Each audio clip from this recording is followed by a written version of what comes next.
Hey, hello there, everyone. Sorry for the little camera angle disruption there.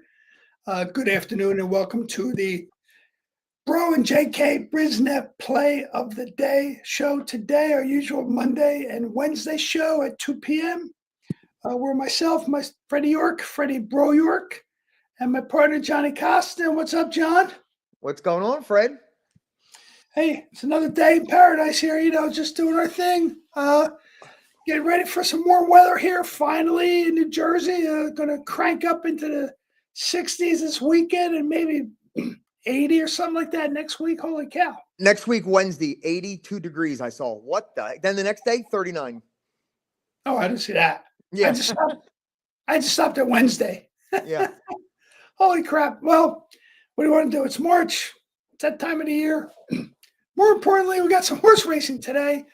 We're going to do another Bro and JK pick of the day, play of the day, sponsored by BRISnet.com, the Handicapper's Edge. Be sure to check them out. BRISnet.com has been providing information to many handicappers across the country. Lots of good information on there. You got your BRISnet Prime Power. You're going to get percentages that you're not going to get anywhere else. We'll talk about some of those in the horses that we're going to talk about today. And also our sponsors who've been with us for a long time, talking about Case's Pork Roll and also the Vape Shop, because they've both been with us since the beginning, and we're grateful for those two guys. So Bro and JK's BRISnet Play of the Day is going to be happening today. I'm going to talk about Start, John, talking about what I think is a tremendous turf race for a Wednesday down in Tampa. Now, again, this week, the Tampa Bay Derby is going to be run on Saturday, another Derby prep race worth 50 points with a nice field. I haven't seen Tampa's put out their – Tampa Bay has – John, have you seen if they put out their, picks yet or card yet? Not yet. No, they didn't. I didn't see it drawn yet. What's today? Wednesday already. They should have it. They should have it drawn. But we saw like a tentative field. Not the biggest of fields. That was a tentative one. So keep an eye on that. I'll double check it now. I would hope. I just checked right now to see if the past performances were available to start breaking things down. Unusual on a Wednesday, so every other track, Gulfstream, etc., Fairgrounds, blah, blah, blah, up there. But hey, we'll get to it. Today we're going to talk about race 9 at Tampa Bay Downs. A very nice allowance, $55,000 race. Non-winners of 1 mile 16th on the turf. I'm sorry, mile and 8th on the turf. 10 good horses in there. You could really almost make a case for almost any horse in the race. What I found most interesting is you got Chad Brown, who had 2 horses. The also eligible horse number 11 got scratched. Thomas Proctor's 42% at Tampa. Miguel Clement, 40% at Tampa. They both have horses in there. Jose Gallegos, 28%, typically a very good trainer down there in Tampa. Very good trainer anywhere, but good in Tampa. And to me, which we'll get to eventually, most importantly, Bill Mott has a horse in this race. Bill Mott, and I want to talk about that horse in a little bit, but I want to talk about the horses that are in the race. John, that you said this race. You said you might be kind of deep in. I don't blame you for that. I think the one horse board of directors is Chad Brown's horse. Been off a long time. Last time it raced was April 17th of 2024, so it's been off a long time. But he won first time out, so this is kind of like, I guess, right, John? Winning first time out again. Yeah, the same thing. Same, coming back. If he won first time out off the ultimate layoff, then he could do it again. The ultimate layoff. Another term we got to put up there, John. I got to put that glossary together. The ultimate layoff. That's the first time starter is the ultimate layoff. Since nothing to compare it to, but now he runs good fresh, so that's definitely. No, and obviously, clearly, Chad Brown has him ready to go, working out strong, getting ready to go. I find that horse kind of interesting. Not my pick. The other kind of horses that are in here for the big-time trainers, again, the number 6, Chicago Theater, ridden by Martinez Rojas. The number 1, Prime Power. That horse, Thomas Proctor, trains that horse. Thomas Proctor, like we said, is running at about 42%. The number 7 is trained by Miguel Clement, ridden by Samuel Marin. 8-1. That's, to me, that's surprising. That horse is 8-1 with Sam Marin, who's 18% on turf. He's the best turf rider, along with Antonio Gallardo, who's on the number 1 horse. They're both Sam Marin's at 18%. Galado's at 16%. And then, of course, you have the number 10 horse, Double Neat, ridden by Daniel Centeno and trained by Jose Gallegos, who's been hot down there. And the last race that horse was in was beat by a 2-5 favorite, Goncora. But that horse just ran by everybody and made it look easy. So that horse was supposed to win, won like a champ, was bet down to 2-5. I think that horse was common to a couple races. I think that horse was common to the horse number 4, who's not on my list, but also besides horse 10, horse number 5, Charles J. Again, neither one of those horses attracted me. I'll get right to my horse, John, that I love, and I hope this horse wins. I want this horse to win. Obviously, if I'm picking him, of course I hope he wins. But interesting, this horse number 9, Tux, ridden by Taylor Kingsley. That jockey is going to be a good apprentice jockey as time is going on. Already has been winning at 27%, 33% at Tampa Bay. I know it's only 3 times the jockey has ridden on the horse. 3 times, 1 first, 1 second. When you look at his overall stats, 15 mounts, 4 wins, 27%. Interestingly enough, been on turf 7 times and wins on turf at 29%. So that's 3 out of 7 mounts the jockey gets on a horse on turf, wins at 29%. Again, small sample, but I think that's off to a damn good start. And most importantly, I'm going to take my chances with this horse. You got Bill Mott training this horse. This horse is 2nd time on turf, 1st time on turf, ran in a very tough race, allowance $32,000 race here. It was a mile on turf.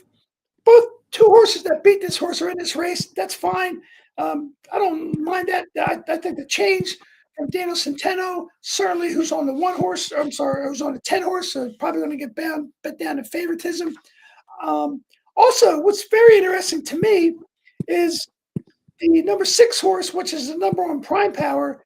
Martina Rojas is 3% on turf. Not a strong turf jockey. If you look at another horse, had the highest not at all. highest last race speed rating. I think turf jockeys have a different mindset if they're good on turf, and I think I'm really interested in watching the career and how this jockey starts riding, because sooner or later somebody's going to have to take the place of Sam Marin. Somebody's going to have to take the place of Gallardo. Somebody's going to have to take the place of the jockeys, the top jockeys, and I think this jockey has a pretty good chance. Taylor Kingsley winning today would certainly make a good case for that jockey. Of course, going to get a weight allowance, 112 pounds. Obviously, a very fresh apprentice jockey. Last time out, the horse was 119. And I think there's lots of angles that I like. That's why I like this horse, John, number 9, Tux, 8-1 morning line. Let's see how it goes. And even Equine Edge has it at 12%. That's not too bad. No, actually, in that race, the 6 would probably be my top pick, but not a bet. That's why I'm going to, spread around and go deep. I think the value, the 2 horses, the value, like you mentioned earlier, the 7, 8-1, and the 9 at 6-1. They're the 2 that I, would be interested in playing around with and trying to get, into the ticket here. The 6 would be the top pick, but at that, lower price, with the low percentage jockey on the turf, not going to key on that and not lean on that one for sure. But yeah, the 7 and 9 in that race, root for your 9 to come through for your pick of the day. And that 6-1 morning line would help the last race of the pick 5, hopefully, and beat the favorite. So 6 would be top, but 7 and 9 for me in that race. Yeah, the 10 with Daniel Centeno on it, that horse is pretty consistent. Buyer speed figures are always in the mid to, or at least in the 80s, which is a par for this distance. 81 is the par on turf. And that horse is 5-1. I mean, you get the 2 best jockeys listed, in terms of Tampa Bay, and the names for sure will draw attention. Daniel Centeno on a 10, and Sammy Marin on the 7. The willpower to one horses memorialized 8-1. The other one's 5-1 with the 2 best jockeys. The favorite, that's the 6. I'm definitely fading. I don't know. I'll use your term again, John. Fading that horse quite a bit. Again, obviously, my play of the day, I'm building any of my tickets around, is going to be the 9. This race goes off this afternoon at 4:56. Of course, this weekend, John, we have a couple big Derby prep races. Anything else you want to say about this race, John, before we talk briefly, before we move on? No, I think that's it. I'm going to cheer for the 7 and the 9, one of them two as a value horse, and hopefully your 9 comes through. Okay. I hope so too. I think that's a possibility. Put up some of the thoughts that I had about why this horse might win. If I had it here, but I don't have it right now. So this weekend, Tampa Bay is going to be hosting a big prep race, the Tampa Bay Derby. Right now, we don't have any idea how the field is going to shape up. It could be a big field, it could be a small field. I know there's some horses that were listed as probables in there, but I don't know exactly what that's going to be, John. Yeah, we're just wait and see, and then the rest of the card will be good because they always have those, that sprint turf race. They have the long turf race. They're going to have an all stakes pick 5 to end the card. That myself and Wadey, who will be our boots on the ground Saturday, going over the late pick 5 before the festivities get started, and we are planning on doing it earlier than normal on Thursday. Hopefully, right after the scratches. 11:30 go on for a nice Saturday 11:30 Saturday 11:30 we're gonna go and I'll give you plenty of time to put your tickets together for the late pick 5. Well, and I want to say thank you to Wadey because I know that's his home track down there. He's got a lot of people he's hosting, a lot of people he's taking care of. So to take time out of a busy day to join us and talk about the Tampa Bay Derby and anything else that might catch his eye, because again, he is our boots on the ground there. I appreciate Wadey taking some time out to come on at 11:30 on Saturday. We will have our normal happy hour show at 3 p.m. on Friday, when we will have all the races will be up, the past performances will be out. We'll talk about that late, as John mentioned, that late all stakes pick 5 at Tampa. There's another prep race coming up on Saturday, the San Vicente. Out there at Santa Anita, John, right? Is that not Derby? San Felipe. San Felipe. I'm sorry. San Felipe. Another Derby prep race, 50 points on the line. What happened to Skippy Longstocking? I guess something slight, nothing major. Just he's not gonna take a chance and run him this weekend, but like a scratch because of just something was a little off. Yeah, they said also she acted up on the plane or something. I thought, asked for some peanuts or something. They get peanuts and went up. And the store did not give it to him, so he got a little upset. Well, hopefully Skippy's okay. Everybody likes Skippy. We know certainly that horse has made some super returns, and hopefully makes a return after this race. Obviously not going to race this Saturday, but hopefully we'll see Skippy again running, and certainly be rooting for Skippy once again. So, John, I guess on that note, we can just kind of cash in our tickets or cash in our time here. Just reviewing our shows on Monday and Wednesday. Our pick of the day has been kind of rolling along. We've been close. On Monday, there was an unfortunate incident. I think the jockeys are okay. John, did you hear any updates on that? Or what happened at Everybody was good. All the updates I saw from John O'Hara posting and Jack Armstrong saying that it was one of the worst things they've seen, but everybody got up. All the horses got up. Jockeys got up and walked away on their own power. So really got lucky there. Could have been disaster. Well, because watching it on FanDuel, of course, we had the 10 horse in that race. I think we had a 10 horse, no, 3 horse. I forget which horse we had, but I think it was a 3 horse. And the jockey came off right from the start. So he had a loose horse running, and that horse was hurting. I mean, it was hanging with all the other horses. And I always get very nervous and concerned because this was a delayed, the race was delayed on tape delay because they showed another race earlier, so they were able to put, which I hate seeing, that blue screen come up where something bad really happened. And when that happens, the race, they don't show it anymore. Thank God, they should. But you could tell that one horseman was coming, and usually they go wide or they stay away. But this horse was running in between the horses like, oh boy! And thankfully nobody got hurt. But that's what happened on Monday. Wednesday, let's hope everybody's rides safe, does well, and let's see our horses get home. So again, Monday and Wednesday is our BRISnet pick of the day. Again, BRISnet.com, the handicapper's edge. It is hopefully going to give us an edge today. And we will talk about Friday's happy hour show at 3 o'clock. Again, special show is going to be on Saturday, 11:30. Wade's going to be in Tampa Bay with boots on the ground, talking to us about some things that might be happening we don't know about down there. It's always good to have boots on the ground, John. So any last words before we say goodbye and sign off, John? Yeah, I would like to maybe give my JK pick of the day today. Oh yes, sir. Since you want no parts of it, you don't want to hear it. So we can sign off now. I know it's not any good. So I'm just busting your chops, John. I was hoping you were going to say that. I want to see what you said. Again, I want to hear it. Looks kind of chalky at Parks. 4 out of the early 5 races today paid even money or less. So trying to find down the road. And like these morning lines, 4-1, they bet them down to even money. 6-1, bet down to even money. So it's tough to say, based off the morning line where it's going to go. But I'm going to give you a late double in the 7th race that starts the late pick 5. But I'm just going to say, double with the 7, first time off the claim for Jamie Ness, the 11 horse. He's 4-1 morning line. There's a horse on the inside that might be a slight favorite. So I'm going to try to beat him with first time Jamie Ness, the 11. And the next race, I was keying in on the 4, but the more I looked at it, if you catch Jamie Ness with the 11, hopefully at 3-4-1, then I'm going to use both of them. There's a 8th race, the 4, second-time starter, ran second in a maiden special weight.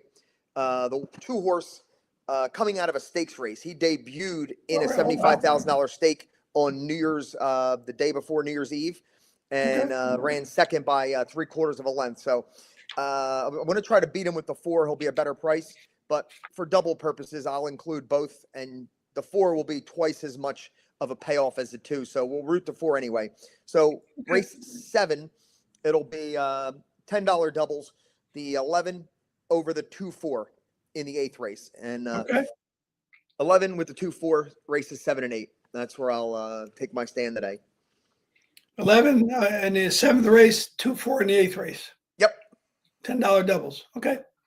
All right. Speaking of JK, tomorrow, JK Strong is going to be on the track running. Yep. First race tomorrow, and speed's holding up pretty good. So hoping that she bolts out of there and, opens up a few, and they just spin their wheels behind her on this track. Speed's been very favorable, and the closers, really haven't gotten there. Whoever's leading top of the stretch usually, has been spurting away. So yeah, right. Okay. How she handled it. The 4 horse to our inside, definitely the main danger, who's going to be odds on. But maybe if we get out there and forget to stop, they'll be running for second behind us. But worst case, I'm hoping, we're second best and it's 4-5 ice cold, or our 5 just keeps going. So we'll see what happens. Hey, she looked good last time when she came out really strong. She's running. You said she's feeling very good. So look forward to seeing that race. And that's race 1, which is what's their first race post time? 10:05, 12:05 or something like that? 12:05. Yep. Okay. Well, let's root for JK Strong tomorrow, 12:05, race number 1 at Parks. We got John's double in race 7 and 8, 11, $10 doubles, 11 over the 2-4. My pick in race 9 at Tampa, the 9 horse Tux. If it does well, maybe I'll be able to wear a Tux to the High Bow of the Year dinner, which I'm giving up my title this Saturday to another person who will have a parking spot for a year. That's the most valuable. There are so many valuable parts of being High Bow of the Year, but there's no question this parking spot right next to the, basically the entrance is very important, particularly this weekend. On Killarney's, they have the kickoff parade for the parade on Sunday. Of course, Killarney's a tough place to park to. There should be a Killarney of the Year to get a space, I think, there, because when that place is packed, you can't get in there either. So, who was the High Bow of the Year this year? Who got it? Nancy Finan. Okay, Nancy's got it. Okay, good. Yeah. She's a great girl, does a lot, that helps out with the fish fry, sells 50/50s, helps out with our golf tournament. Yes, she does. Hosts the marshals at her house on the parade day in the morning at around 10 o'clock. You can stop over there They have food. They have beverages. So on Parade Day, March 14th, this Saturday, the parade at the Hamilton, starting in Nottingham Fire Company, going down. Nottingham Way. Well, before they get to Nottingham Way, they come out of the firehouse. Mercer Street. Mercer Street, making a right. And make a right on Nottingham. Hopefully it's a nice day. It's weather, like you said, up and down. Hopefully it's an up day on Saturday, March 14th, when we have the parade, because that would be a great time. Because usually if they have it like that, John, it's like 10 or 12 deep, all up and down the street. The bands, the floats, the Killarney's has a float, Blend has a float, Nottingham Tavern has a float. The Nottingham Tavern, of course, is right there on the corner. So, that place will be packed. Hopefully what is the dress code for Saturday, the High Bows Award? That's the first time I'm going. Well, nobody gets super dressed up, but it's not a jeans. We don't wear jeans. Business casual, I guess you call it, Some guys wear, not sport coats. I could just wear a long sleeve button down shirt. Absolutely. Yes, sir. Yes. Pair of khakis absolutely. Or something. Yep. That'd be perfect. Yes. Other than that, John, now I'll say this. Any final words, John? No, I got my peace of mind in there. So let's see if it worked out. Maybe I should keep my mouth shut. That's what people are going to say after. Why don't you just shut up? No. They'll never say that. We thank our viewers for watching us as our shows continue to grow. Again, I want to thank our sponsors, BRISnet.com, the Handicapper's Edge. If you are a handicapper and if you're watching the show, you clearly are a handicapper. You certainly want to use BRISnet.com for the information they give on our two sponsors, for the vape shop and Cases Porco. So on that note, I'm just going to say, hey, don't forget, bet smart, cheer hard, fast horses can sometimes equal very serious fun. And as always, as we say, just make sure we just let them run, John. All right, let them run to the wire today. See you Good guys luck, on Friday. Everybody. Good luck. Yep.